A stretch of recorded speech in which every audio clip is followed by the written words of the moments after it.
SKT, who have the choice in Game 4, have chosen to play on red side. That means that KT will once again get to assemble a couple more pocket bans, but there aren't many must bans anymore.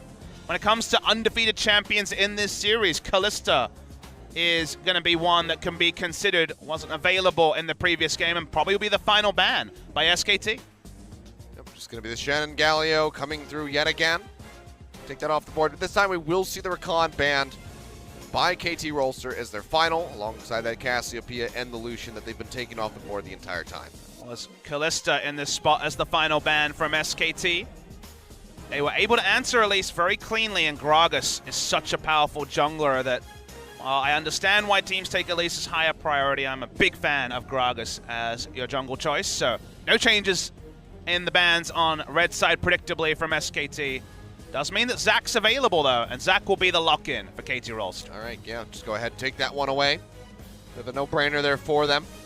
Which way does Bang want to go this time around? Will we see the Tristana yet again? Seems likely.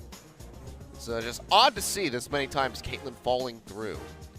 I mean, when it comes to immediate practice, of course, a lot of players have been playing on 7-16, and Caitlyn's a bit of a different pick, so KT Rolster haven't been playing much solo queue on their main accounts. Could have been playing on Smurfs, of course, so you wonder if people have their eyes in on Caitlyn as much, even if this is 7-15 with Caitlyn still at relatively full power. Draft here from SKT, still going to be a powerful one. Bang will have some flashbacks to Smeb being able to interrupt his rocket jump a couple of times in Game 1, but just hope that that was a momentary lapse of judgment and that he's warmed up enough to not have that happen again. With the Rakan taken away, we just see the Thresh yet again here for Mata. 4 games in a row, and he's had impact throughout all of them, a bit earlier on there in game number 3. Wasn't enough to get them far enough ahead to close things out. Thresh is a really clean answer to Zach as well, so I would think that Mata has his eye in. Like you say, he's made some great plays. Doesn't have Kalista to guarantee the late game Thresh, but given that Thresh is an answer to Zach, it's not a bad pick here at all. Could still see Alistair draft from SKT. It's good into the Thresh, and this is a different way to go. Second time we've seen this season. The Blitzcrank coming in, so for one hook comes another. All right, I like it. Wolf yet again showing off this Blitzcrank. We'll see if he can have as impactful of a game as he did the first time around. There's going to be firepower around bot side because both these duos, if they can push in, unlocking these supports, as we've seen from Thresh multiple times, and also from Blitzcrank, when Gorilla had their game against SKT and SKT Longzhu, Blitzcrank unleashed as a terror on every side of the map, so we'll consider to see a lot of bot lane focus. Finally going to see a LeBlanc ban come in from the side of SKT. They don't want to have to be forced into or pigeonholed into a matchup or a mid lane pick like the Corki. Now when we're talking about safe blind pick mid laners, we're certainly reaching a point where there just isn't many available. We, at this point, have 4 mid lane bans. Something like the Orianna still on the table, but we very well could see that banned away.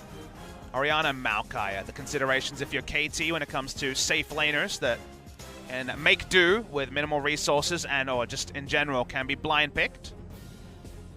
Taking their time with this one, SKT really thinking hard about what they want to remove from the board. It's going to be the Trundle. So they're basically saying, yep, you guys will ban Ori and we will play Maokai. And they don't want to have Trundle as a possible top lane answer to the Maokai.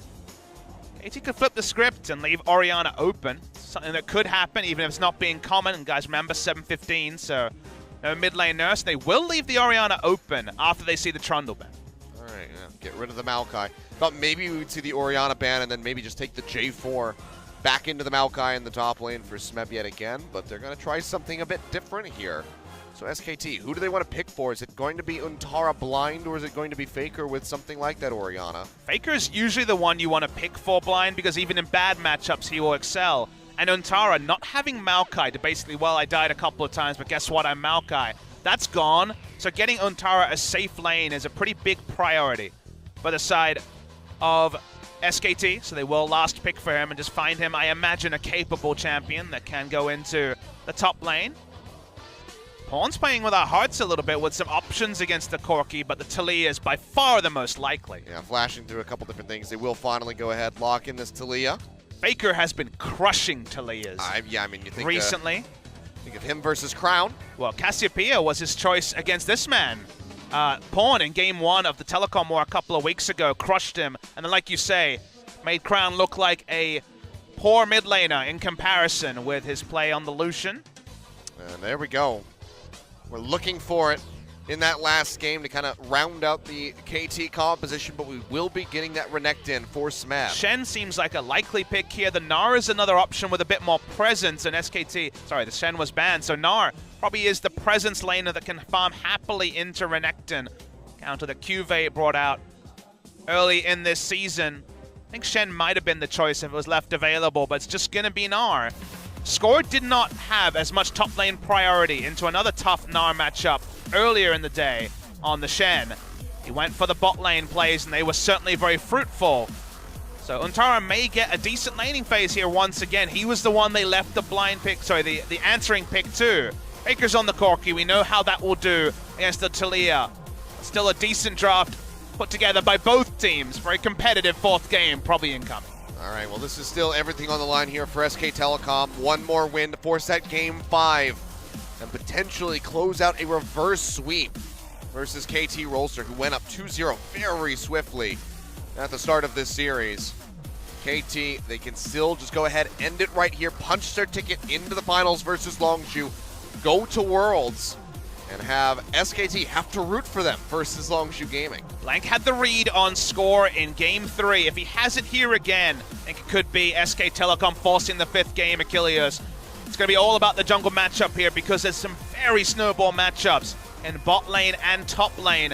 Holding down the Tristana was the key to victory earlier in this series. Holding down the Blitzcrank and Tristana. Oh, a complete ecstasy for KT Rolster. All right, well, Wolf has shown this to us once before, and it was a pretty stellar performance versus the Afrika Freaks. Let's see how he can do on this Blitzcrank yet again, if it's going to be enough to push SKT over the line and get them into that 5th and final game, or if KT will just go ahead and close it out with a 3-1. Let's jump onto the Rift.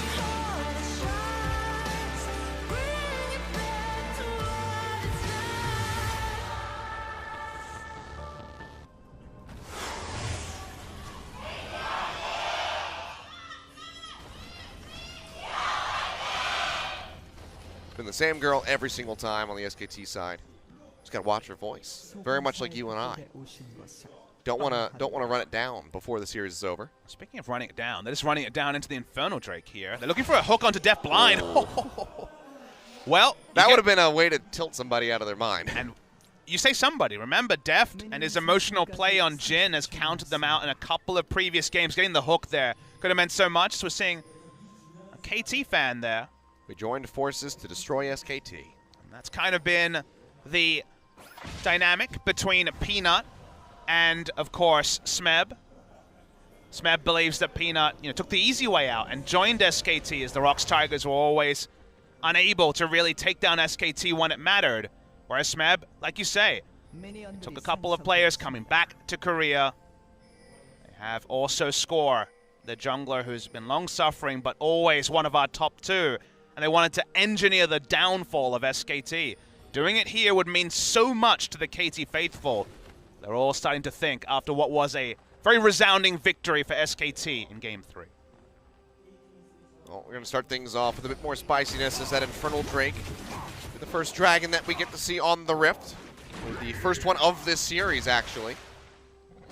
So we've had everything else pay a visit. SKT just going to get a bit of assist there. On to Blank so we can get underway, starting over at the blue side.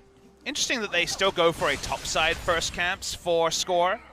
This is something that Blank would have been watching, you remember, in Game 1. So you have full information that Score went for a very greedy full clear and had no interest in ganking.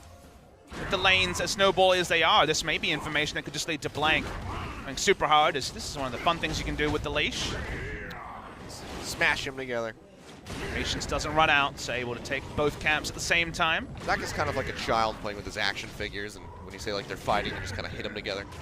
He doesn't throw them across the room, though. He brings them together, which is probably the difference. Children usually throw them away. Red buff being, how much they like it. That's true. Red buff being taken in visions. They know the pathing of Blank. Late ward was put down by Smeb. Hook coming through, will find the connection. Go ahead, drop that lantern, but this time they have the body block, and Deft is going to take a bit of damage from that explosive charge. So good hook coming through from Wolf. Well, if that's the early laning hook that's going to hit, happy that it wasn't the one over the wall blind. Does lead to Deft having to pull back. Doesn't use his potion though, just has the Doran shield regen. Yep, Scorn's going to score. Score is going to be greedy. Scorn is coming later perhaps, but Score, it's going to be greedy with the full clear. Hell hath no fury like a score scorned.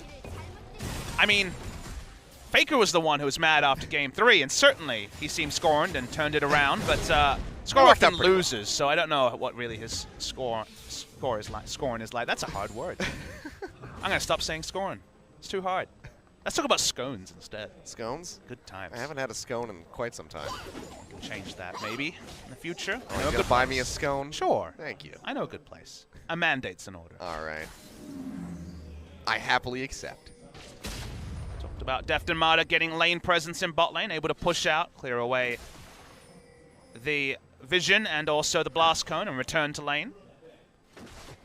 Expecting a lot of hijinks around bot side, but more around the level 6. This early, a lot harder to pull off. So the standard lanes mean that Renekton's happily pushed in top, and Score going for a creative gank here. He's level 4, so he can get over this wall pretty happily. Gonna be looking forward here as they start pushing forward. Gets the pop up there onto Bang. Interrupts nice again. play, yeah, pulls him back in, forces out the flash. The interrupts on the rocket jump have been pretty pinpoint in this series, but that one not going to lead to the downfall of Bang. His flash is down, heal was down earlier from Deft. Faker now going low. While throwing out those threaded volleys, trying to get those hits down onto the Corki.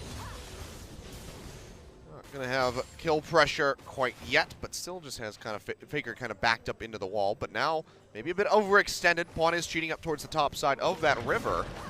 Needs to get out of here quickly. Flash body slam coming through. Gatling gun firing away. Pawn's going to try to turn this one around. Gets the hits in, but Faker, he flashes out, and first blood goes over to Blank. It wasn't able to flash fast enough. Didn't see the body slam flash come through. So nice stuff from the side of Blank. I was going to mention that KT were being pretty greedy, pushing in 3 lanes while Score was largely farming. Hook coming down. Yeah, they find Deft, and he might be dead this time around. No Double heal. flight coming through. Ignite is ticking away. And Bang doesn't have the flash to pursue in to try to get a reset, so Deft will be staying alive for the moment. So much action almost instantly there. The hooks have been pinpoint accurate from the side of Wolf and not been able to get any value from the Lantern. Forward yet again. This time Mata just going to try to body block. Still takes quite a bit of damage. Hook comes down. They do find Bang, but Blank is arriving. Smeb off the TP. Takes him down, but has to flash away, as there's still 3 rather healthy members nearby. The TP was cancelled by Ontara, so he'll stay in lane and be able to push out as well in a trade that only leads to a 1-for-0 from KT Rolster on that teleport. They'll get a good back timing as well. Able to once again catch Bang with the hook. Death sentences out of this world by Mata in the series, but only a 1 kill and a pretty big investment, missing out on a wave of minions that Farmer Score will go and find. Go ahead, pick these up. Gonna get to that level 6. He's a little over halfway there. So they'll get him pretty darn close. If not, just close it out for him. Blank has had a very straightforward job this game. Again, KT Rolster had 3 pushing lanes and a Zac who didn't really want to gank, so he was able to get the kill in mid lane. Hasn't been able to find a second punishment, but if KT keep wanting to play with fire without necessarily full vision to do so, it takes some pretty severe outplays to make it work. I like Faker's style. Goes straight for the Sheen rather than the Hex Drinker. He's putting a lot of faith in his ability to dodge out from these skill shots of Pawn. To no one's surprise that Faker putting a lot of faith in his own abilities. That's what got him this far. Are going to be spotted, however. So we'll just go ahead and peel back away from that mid lane. Information available for Pawn. He knows that Blitzcrank is not in lane, and he sees Braga's trying to clear wards on the top side, so we'll just pull back. Pawn needs to stay competitive, which he has done this series, it's worth noting. Even Game 3 was doing fine on the LeBlanc. Him getting run over is probably the surest way to an SKT victory, because when Faker has lane control and the ability to roam first, those games have a very high win rate for SK Telecom. Well, they got the shove down here in the bottom lane. As you might expect, the Caitlyn is inching out quite far ahead of Bang. assist in his inventory. Mentioned the tempo around bot lane was one of the most important things for this game. Answering the Tristana when she tries to go aggressive. Answering the first brick gold in the bot lane, which is probably the most likely place given the comps we have in bot side. And so far, KT, with the completed teleport, have been able to do that. And it's led to a 13 CS advantage and also kill involvement for Deft. Right now looking for the blue buff, but Score doesn't have the smite quite yet, nor does Blank. Blue buff's going to go low. Who can get this one? Can't quite see who's got it taken away, but in the meantime, Mata goes down as Bang finds the kill. Now Score very far forward, goes low. Leaps to the side, pulls Wolf out, but it's just going to be the killing fields coming through here for SK Telecom as they scoop up 2 kills, 2 for 1 in their favor. They didn't even need Untara to get there. He was roaming first, would have been the first person there because no one had teleport. Faker able to walk down, got the blue buff. Now able to get the push in and bot side, only Talia to be able to recover anything. No use of the Weaver's Wall by Pawn was very interesting, not even to try to cut off some of the sight lines. Even just ulting and getting vision of the brush closest to the enemy turret would have been useful. But instead, holds on to it, maybe for a future fight where we have both summoners and also the mobility of the Weaver's Wall. You can't deny the 2-for-1 trade suits SKT. Certainly does. On down here, just trying to scoop up as much as he can. So far, we haven't seen much priority or vision placed around that Infernal Drake. Has been getting a little bit delayed. As Deft and Mata are actually going to rotate over into the mid lane. Talia was covering bot lane, so just picking up a bit of farm and forcing Faker to be somewhere on the map so he can't make a play somewhere else. Thought perhaps we would see them stick around, but yeah, you're right. Just going to go ahead and rotate back down. They had the summoners up, so they're not as worried about playing against Blitzcrank, even though the control around the bot side is starting to go more and more the way of SKT. If summoners were down, I think a lane swap was possible. Does throw Pawn a bit under the bus, but it's going to guarantee farm on Caitlyn. That works just fine. When we have seen Caitlyn, she has been able to do what everyone fears from this pick. Pushing down the turrets has been pretty reliable, even if not all the Caitlyn games recently have been victories. Ruler and Samsung had a good early game on the Caitlyn, but eventually were undone by the team fighting of SKT. And they're getting the deep vision in to spot Score, which is so helpful for the laners.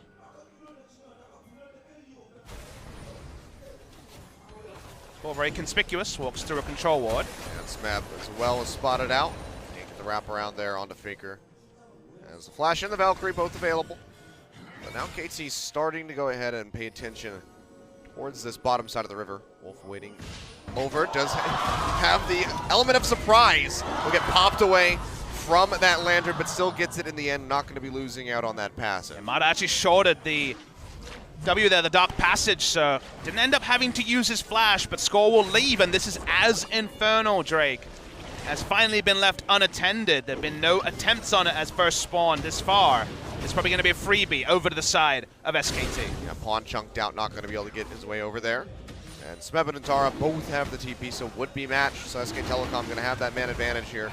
So it seems like first Drake of the game will be going over to them in around 11 minutes. We'll see what we get next. It's going to be another, seems like it will be an Ocean Drake. We'll be following up, but have that nice 8% AD and AP to back them up. Hadn't been for the trade down in bot side, with the pushing lanes they had earlier, KT would have fancied themselves for the first Drake of the game, with Infernal being the first spawn, not able to. Now we're looking for a top lane party. Are making their roam up here in Tara. We're halfway to transforming, so could still get his way out of here. Flash in for the stun seismic shove to push him back. He gets the double hop, and he'll be quite all right. Right as Faker arrives, so now KT not even going to be able to put pressure down onto the turret, but instead they want to turn this around in onto the Corki to drag him back in, but he makes it over the wall with a flash. Now the flash hook coming through Pawn, getting popped up, goes low with the ignite. Smeb going in deep, push to the side, will get taken down, and Tara finds the kill, and now Score in a bad spot, gets the elastic slingshot out. Boulder not going to connect. They're not out of dodge yet. Wolf is still chasing in, but the seismic shove from Pawn might have bought them enough distance. These sort of fights would have worked with the Kalista with more initiation options in game 1 and 2, but without that pick, KT are being just too damn bold. They don't need to go as far as they are for kills. They can pull away with the small pressure advantages they've been able to get. But SKT continue to trade up. They have the Infernal Drake as well. And all this time, Stana's happily farming. Caitlyn is picked to win lane, doesn't have a big CS advantage over the Stana. Things are going better than expected for the Blitzcrank lane and for SK Telecom in the early game. I don't know which one of you guys out there got excited, but But you've ruined it all. No, I'm just kidding. I love it. Thank you so much, because now it's looking like we might just end up with that game number 5. Unless KT can turn things around in a major way. It's only 1.3 thousand gold that they're down, but SKT, they're looking for a bit more here. As Smeb does get jumped on. It's slowed up. Tries to get a little bit of health back there, but pop to the side. This means that he is going to go down. Has the slice, but no dice. Just going to buy a little bit of time. Pop goes to Crocodiles, not one of the nursery rhymes I'm familiar with, but... Really? Not even in Australia? Nope. Long last, the Crocodile does go down. Smeb too far up. Had a ward down. In fact, had 2 wards, and yet was taken down. That's his mistake. His Faker feeling confident, buoyed by the earlier action. Seismic Shove not going to connect, but well, that threaded volley certainly does. He does go low. It's a pretty even trade overall. In the meantime, Wintara going to get a lot of time with that tier 1 turret alone in the top lane. As Smeb has still not respawned and does not have the TP. SKT going to turn onto the Rift Herald. This was a site of a lot of the downfall of KT Rolster in the previous game, where they got a good lead but didn't actually stick the setup around Rift Herald. Gave away some kills, and SKT, with that immediate gold, snowballed the game away. Acton slowly inching towards top lane. Turret might go down, or be very, very close.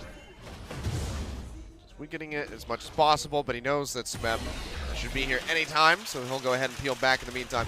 Gerald does get finished off there by Blank, so now has that ready to go. They can use that to try to shatter something like this mid-outer turret if they so please.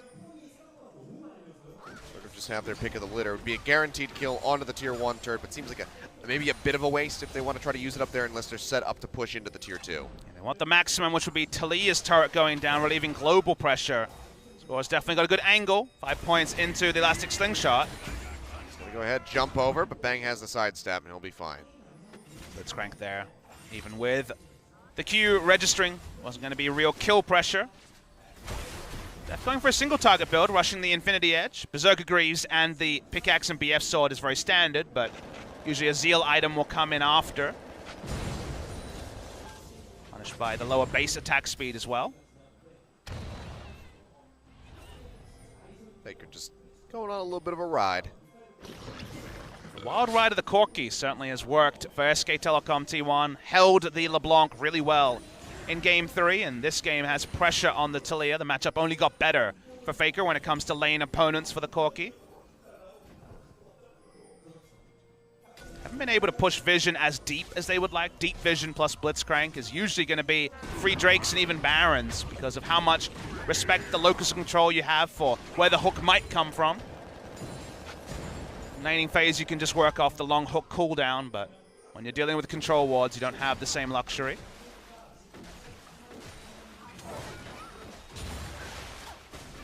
Farming in the mid lane. Nothing growing, but it's a Black Cleaver Gnar pushing into Renekton. A great spot, even though Renekton has a Black Cleaver of his own. KT has a bit of information about where Gragas is, so they can start to put the troops together to repel a use of the Rift Herald. Everything suits SK Telecom. Very sweet. Bang just sitting nice and comfortably here as the Rift Herald will get summoned up, so they want to break this mid lane outer turret. Wolf threatening forward. So I haven't seen our first Weaver's Wall. Yeah. Trapline thrown down. Only going to need to take one of those is SKT. They might just abandon the Rift Herald here, though. Try to finish off the turret. So not getting a whole lot from it, but it's severely weakened, so... Couple seconds alone with that one, and Bang will be able to take down the turret, no problem. In the meantime, Wintara is just going to go ahead and take that one out top. And that's the sort of percentage play you make, where you don't need to get greedy for the mid lane turret when you have a guaranteed turret in top, and eventually this turret will fall, and the eventually is roughly 10 seconds. So big burst of gold going the way of SK Telecom. It's in the lanes you'd expect them to find advantages, but this is the second time that KT have tried to run Talia against SK Telecom. Talia on the front foot, one of the most powerful champions in League of Legends with almost instant wave clear and the ability to have that semi-global. But from behind, when we're never really seeing any value at all from the Weaver's Wall, she's just second to everything, and all we're seeing is a bit of farm cleaned up. And speaking of farm, a massive farm discrepancy as he's been punished the maximum way, trying to make his way around the map, and it's 50 CS behind Faker. Yeah, a bit odd to see the Talia not using the Weaver's Wall. I mean, well, A, odd to see that. B, getting outroamed by Faker, who sometimes has the package. So, Just an odd performance here from Pawn so far, and it's not looking great for him. Only has the Morel and Omicron in the inventory. Compared to the BF Sword, Double Dagger, and Triforce of this Corki. So Faker's going to be doing a hell of a lot of damage. In the meantime, though, we finally see the Weaver's Wall coming through. Tries to cut off people away from this Tier 1 turret here in the mid lane, but even then, they just don't have the damage to finish it off. It's 24's BF Sword Corki getting free shots onto the inner turret in bot side and getting most of the health already. Pawn walks down, doesn't have teleport, of course, and doesn't have the Weaver's Wall either. This could be a teleport play or a map rotation for SKT. Talked about what happens when Faker gets his way in the lane, and this is kind of what the game looks like, Kilios, as people were probably puzzled by Cassidy in Game 1 that could have led to something, but KT, good early game, stopped that from leading to something. The Galio in Game 2, that was really well read by the Gangplank pick by Pawn. And now that he's on the Corki, who wins those tough matchups and also is able to be unleashed on the map, it's much more vintage Faker than we got in Game 1 and Game 2. And SKT not stopping there. They get a lot of damage down onto that Tier 2 in the bottom lane. Faker's just going to roam up and help assist in the tank of this Ocean Drake. So second dragon of the game going over to SK Telecom. We'll see what the third one is going to be. In just a moment, it's another Infernal Drake. That is going to have to be the fighting, the battleground for KT. If they want to stop SK Telecom, because double Infernal Drake with the lead that they already have is likely just going to be the end of them. So difficult to make those fights work. They don't have map pressure and Zac. They only have the Zac part in Game 4 compared to Game 1. Renekton's been answered by the Gnar about as cleanly as possible. They can't get teleport wards in that are deep because their control ward line well established from SKT. So even forcing a fight is difficult. Thresh from behind, so different to the Thresh we saw. Game 1, Game 2, even early Game 3. Blitzcrank from ahead, just a complete terror. Yeah. From the start of the game, Wolf has been striking fear into the hearts of the members of KT, just from the blind hooks over the wall, trying to threaten them back. It's been kind of refusing to go on Ashe this series. Could have gone Ashe for a full pick comp in Game 3. Could have gone Ashe here. Took the Caitlyn because of power level, which I understand, but from behind, from ahead, the Caitlyn, oppressive. From behind, the Ashe would provide so much use right now that she's largely just going to be pushing waves and backing off, and already the late game was toned down in patch 7.14. Yeah, the only utility you really end up with is the traps, and the enemy has to be stupid enough or willing enough to go ahead and step on those, so it's not nearly as reliable as those Ashe arrows. But then again, for depth, maybe it is about a similar amount of reliability. Zoning arrows, never something you want to hear from an Ashe player, and unfortunately what we saw from Deft a few games in a row. Still made it work in that game against Longzhu. Nah, I'm not trying to, just smack talking the whole time. It's just funny to see them whiffing by every now and then. But he has had some pretty insane games on it in the past. Vision is a big problem for KT. Baron can be forced at almost any moment. Already we got to the point where Blank can shrug off the damage, and KT have to respect Blitzcrank hook. Every ward they clear, every brush they sweep. Score having to stay so far back. So difficult for KT to really achieve very much. All they can really do is push out their mid lane safety. Everything else has the potential to be turned against them.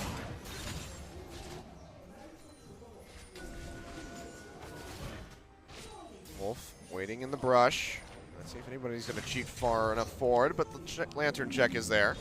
Big benefactor here, even though the 80 carries are trading, is Corki, who's able to go to the side lane. KT don't have enough control in that area. Tillier falls further and further behind. It's about to be a Flame Horizon for Faker in Game 4. That's crazy. Yeah, 3 more CS. But he's not going to get it yet. He's going to give Pawn a chance to go ahead, fire back, and delay this Flame Horizon for a little bit. You can have a chance to fall less than 100 CS behind. How kind. As Xerxes said, I am a merciful god. Faker just expressing a similar sentiment here. There we go. We have it. 100 CS. Flame Horizon achieved for Faker. Will be taken away rather swiftly, but so will this turret.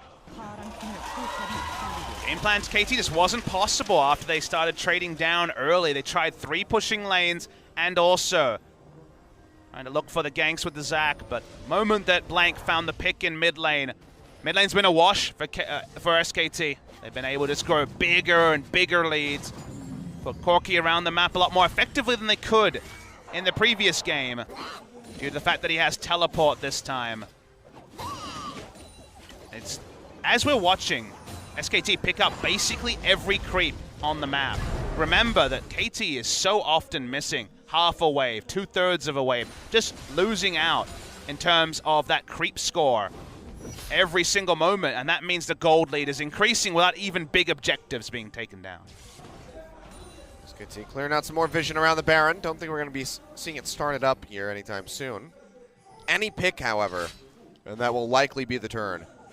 In the meantime, though, they just have waves pushing across the board, and a second Infernal Drake spawning in 1 minute and 30 seconds. And the waves pushing for KT is something they want, obviously. Every team wants pushing lanes, but when the wave pushes where you see in the top lane, no one can actually go there. They have to respect Blitzcrank Hook. They lose CS like we mentioned in that lane. Nara has teleported in bot lane. We see Smeb grouped just because he wanted to try and force something without the teleport, but now he has to run all the way back to bot side. SKT push in, and now every single time they do, the question is, are they on Baron or not? Eventually the answer will be yes. And that will probably be the end of the game for KT. Yeah. Do have the 2 Scrying Orbs, however, to help them check for the Baron. With one of them getting ready to come back on cooldown there for Deft. Even then, they have to be careful. If Antara can time things properly, could get something like an interrupt in onto Smeb, and then maybe hop away and try to get his own TP off. Or just try to match him. Just go at the same time, but have Meganar ready to go. Look, coming out, they will find the lockdown there on to score, and so much damage. Kidnap off as he jumps to the side, gets out safely thanks to Mata, but the blue buff will be taken away. Zach ult cannot be interrupted, that's why he opened with it. And SKT, for the first time, we see people actually choosing to stay in the Zach ult when they thought they could kill him on the back end. But Take Thresh, me with you. Thresh was there, and that lantern is one way. No enemies can come with Thresh, that would be a big nerf. Score will go back, pick up some farm, but he's walking over to areas that are warded by SKT, and the Baron pressure remains. Looks like it's going to be this Infernal Drake, however. Recalls are coming through from score. Still too low to try to contest this, so it's just going to be SK Telecom picking up a second Infernal Drake, 16% AD AP. Now over to them with another Ocean Drake as our 4th and potentially final here. The damage dealers buffed up, even Antara feeling great about the Infernals being complete. Faker's looking for the double Flame Horizon. Don't often see those in playoffs, but definitely a rare one. Game goes long enough. Would not count against him picking it up. We talked about what happened when Faker gets pissed off. He gets 3 levels above Pawn and makes Pawn, unfortunately, look a bit like Spring Pawn after he's done such a good job of raising expectation around him. He's had a much, much better summer season. But a lot of players have wavered in performance against Faker. It's what he can do. He plays aggressive. His tendency is always to look for an advantage. And when the ganks are there, he kind of always plays like the jungler's in the right position. And when he actually is, you get the ultimate punishment, which was Blank picking up that early kill onto the Taliyah. And Taliyah's not seen a look into the game since then. No, really hasn't. Still doesn't even have a second item 26 minutes into this one, whereas Faker has 3 plus his tier 2 boots. It has not been a good time whatsoever for Pawn. Just the 1 assist contributing to his gold count, aside from the paltry amount of CS that he has. I mean, look at that. That's almost a 5,000 gold lead for Faker alone. 2/3 of the gold lead is in Faker's hands, and as an SKT fan, that's something you've never, never worried to hear. Nope. About the safest hands as can be. That's like having insurance on your game. So they're in a pretty good spot, it turns out. There's so little that KT can do. I'd love to theory craft things they can do, but with Blitzcrank to respect, with how much gold they are down, Pawn's a free kill. Well, that's going to be a flash away from Pawn. Still takes a hell of a lot of damage from the Rockets. TP going to have to be canceled, and just like that, SKT have that much pressure around the Baron. Smeb's already abandoning the bottom lane. Score is a level above Blank, so not a 0 chance that a Baron steal could come in. Still SKT, the right move here is to find a Baron force or to create enough pressure on the map. The Baron can be forced, because they do have that teleport advantage. It's why you already see Renekton walking up. As soon as he had to cancel that one out, just immediately abandoned, which means that Antara is going to be able to scoop up that tier 2 turret in the bottom lane. So KT, if they could ever hope for a fight, they would have to take it right about now, but the TP from the Gnar would still be available in the end. Now it's exhausted, but that's just fine when you're looking for turret damage. They can just delay. SKT can still just hold on. Decent wave clear there in the mid lane, but they're in the vicinity. Blitzcrank's coming right back around, so they should be safe to go ahead and defend this. As Deft desperately tries to take this one out, but yeah, preemptive Lantern thrown down. They know they have to abandon it. In the meantime, Untara is just getting free hits in. Might even just finish off this inhib turret. No aces up the sleeve for KT Rolster. They've only got a Joker card. The entire deck is in SKT's hands. They can do whatever they want. They start the Baron, but pull off it. They already got the inhibitor turret in bot lane. Teleport still a couple of minutes off cooldown for Smeb, and the gold lead, it just grows bigger. And I mean, this is the macro that we were talking about that was missing from the first two games. It seems like SK Telecom were lost. They didn't know what to do, and KT had all the answers, but now SK Telecom, it's like they've already seen this. It's like they're from the future. They've already seen how this game plays out. They have all of the moves jotted down. They know every single play that KT wants to make, and they can just counter it perfectly. Now Untara, see what he's got. Well, he misses the boomerang, so not going to be that helpful, but does have the slow up here. Going towards the blast cone. And goodbye. Decent bit of damage. Yeah, decent bit of damage, but when the first boomerang went wide, like you mentioned, kill pressure was entirely gone. Would have had to overchase to get the kill, even if he was able to hit everything. Don't want to be flashing in for a kill on the Renekton. Well, they just don't need to. You know, KT overforcing for a kill in game 3 ended the game, but they felt like, okay, we get the kills now or we lose. In this sort of a game, the only way SKT can lose is a pretty catastrophic mistake in the 1v1 between Smeb and Untara, I would say. A Baron steal obviously would be a joy as well, but they never have to do anything until everything lines up. Start that Baron a second time, but they're going to be ready to peel at a moment's notice. Well, Untara is already going to go ahead and start hiding out in the jungle, has the TP ready to go as he starts Caitlyn's running gonna up. Get nowhere near it. Yeah, Smeb's going to be matching, and that's just going to be Smite coming down. No one can walk up. Baron goes over, Wolf checking the brush with the hook. Not going to be finding anything once the blue buff.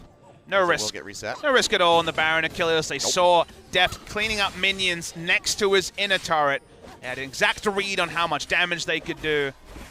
No real chance of a steal. Oh. Well, he's got a Banshee's Veil. That's nice. He's got no damage. So that's nice also. I just mean he wouldn't have gotten hooked there at least. Yep, they're right. And he can't do much damage when you're dead. Unfortunately, when he's alive, he does similar amounts of damage. Yeah. Wonder what KT makes of this, because the other interesting strategic thing was we mentioned during picks and bans, SKT chose red.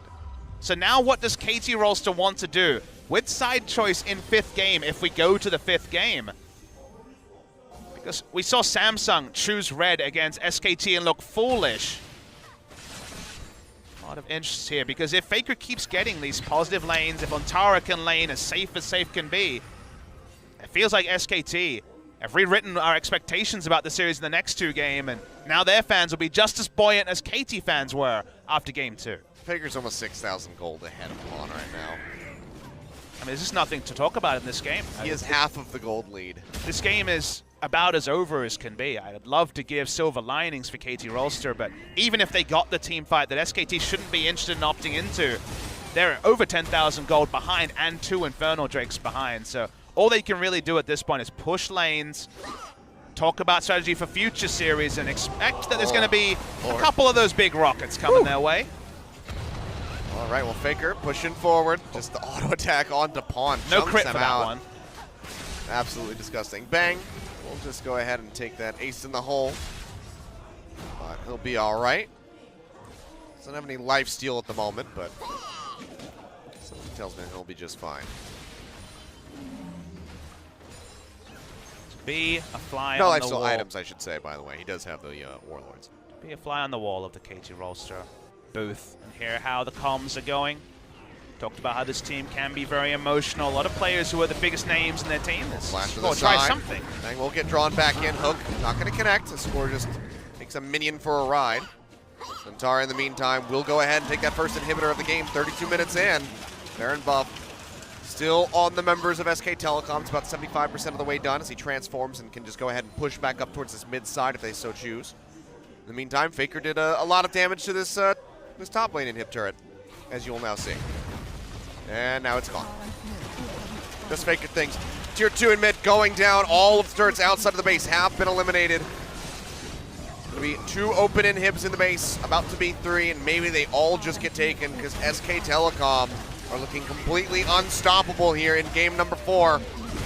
Jump in, comes through from Score, takes a ton of damage immediately as Mana finds a hook down onto Bang, but he QSS's it immediately and fires back with the kill. Almost finds depth as well, but doesn't want to go leaping in onto multiple members, but Adara says, screw it, I'm tanking it up, I'll do it for you. Hook coming down, finds Score, he's going to get the passive pop, they'll finish him off, and it's just going to be Pawn with no damage, feeling all so lonely back in the fountain as SKT goes ahead and shatters this Nexus. Yet again, 33 minutes on the clock. We're going all the way, Papa Smith. We're going to Game 5, where SKT looks to complete a reverse sweep. SK Telecom, a very straightforward victory in Game 4. Felt like Pawn could get no value off the Taliyah. Second time in 2 Telecom Wars. They try the Taliyah and have it so well answered by the side of SKT. And like you say, reverse sweep is the word on everyone's lips. There has been a reverse sweep in a Telecom War twice in history. 4 years ago in August, it was the famous Wet for Esports Telecom War Grand Final of LCK Summer 2013. Ryu and Faker on Zed, blind pick. The blind pick is gone, but a year ago, KT Rolster fans got the reverse sweep they were looking for, went on to lose the Grand Final. That was a semi-final. It's a semi-final again, but it is looking increasingly like SK Telecom have all the answers, and the questions that KT were posing in Game 1 and 2 look less clear when the Corki has emerged as a clean champion to basically answer the entire champion pool of Pawn in particular.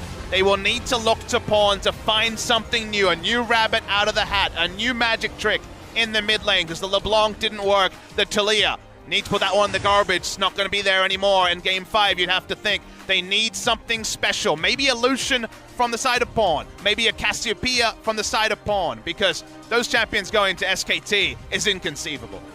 Well, SKT on the cusp of closing this one out to be the first team to go from the wild card and make it all the way into the grand final where Longzhu awaits them.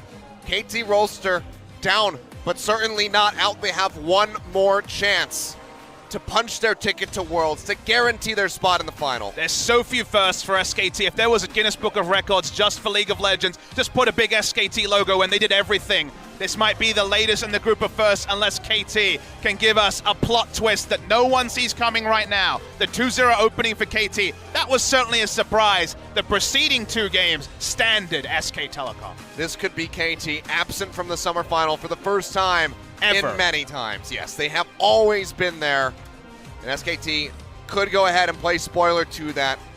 Let's see what they can do as they put their heads together in the booths. They have a couple minutes for the break to try to figure out how the hell they're going to approach this game number 5. It's KT's side selection. We'll see what they end up with, but red side, blue side, they have a loss on both. So not sure how it's going to go. SKT looking quite content. Don't go anywhere, ladies and gentlemen. We will have the explosive finish to this semifinal Telecom War when we come back in just a few minutes.